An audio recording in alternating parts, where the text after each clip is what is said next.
Hello, gentlemen. Welcome to another episode. Today, I want to deconstruct one of the biggest illusions of modern relationships: the idea that female presence is a moralizing factor in a man's life. Let's reflect on this together. There's a deeply rooted cultural view that the single man is a failure. If he doesn't have a partner, something is wrong with him. He's immature, selfish, unreliable. This narrative is still upheld by society and, worse, accepted by many men who don't realize how harmful it is. Since the days of the first forums and meme blogs, male loneliness has been romanticized as something pathetic. Remember Forever Alone? That was already a harbinger of the deprecating view of the man who is alone. Today, in times of social media, this pressure has only increased. Many men have come to see relationships as a certificate of personal worth, and so we see the repetition of the idea. If even so-and-so has a girlfriend, why don't you? This becomes a meme, a topic for coaches, and fuel for anxiety. The problem is that this logic feeds an even bigger lie, that women choose partners based on morality, kindness, goodness. This is a farce. If it were true, we wouldn't see criminals, abusers, and problematic figures being idolized and courted. In practice, the female selection criterion rarely involves virtue. Attraction isn't rational. Drug dealers, delinquents, and even murderers receive attention, affection, and even marriage proposals. This shows that female desire isn't linked to goodness, but to other factors: power, emotion, danger. Men who believe they are chosen for being good people are living a dangerous illusion.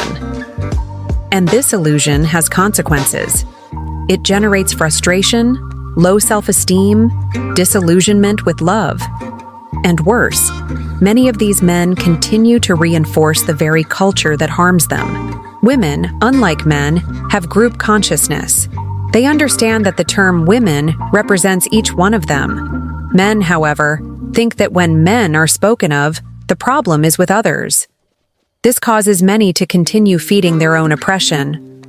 This absence of collective male consciousness makes men easy prey. They become defenders of values that don't benefit them.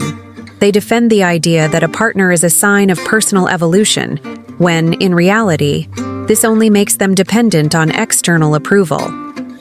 At the same time, the cultural pressure that existed on women to marry young, maintain virginity, or form a family has practically disappeared.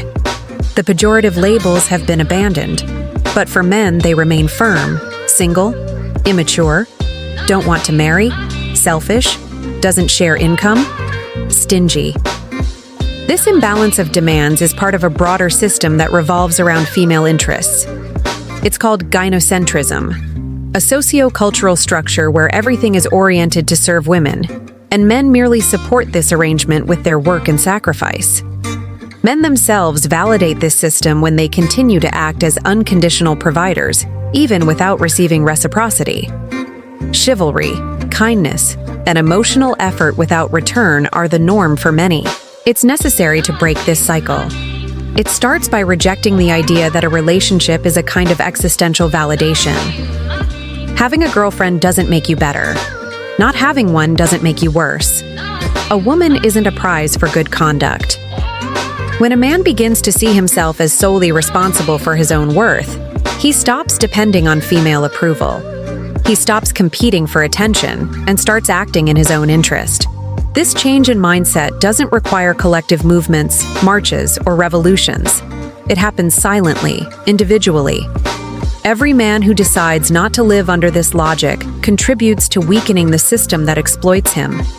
Simple attitudes like ceasing to romanticize women, stopping overestimating them, or simply not acting as an emotional servant are already powerful. And it's not about hating the opposite sex. It's about preserving oneself. Many groups that emerged to defend men's rights failed precisely because they allowed the infiltration of female interests. Men began to attack each other to please women present in those spaces. This is a symptom of a lack of solid masculine identity.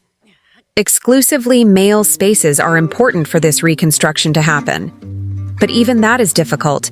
because all it takes is one woman, or even a fake profile, to completely divert the focus of the conversation. Men need to recognize that they are not obligated to support structures that do not benefit them. If feminism is funded by taxes, and most taxes come from male labor, then the man who awakens and stops supporting this is already doing a lot. And no, it's not about sex war. It's about waking up to the fact that the dominant culture is hostile to the traditional man. The old model of the protective husband and father has been discarded, but the demands on men remain the same. Therefore, gentlemen, the message is simple. Stop believing that a woman will save you, improve you, or make you a better man. This thought doesn't help you. It traps you. Be autonomous. Think for yourself. And above all, live for yourself. Thank you very much for watching. May wisdom and consciousness always be with you. See you in the next video.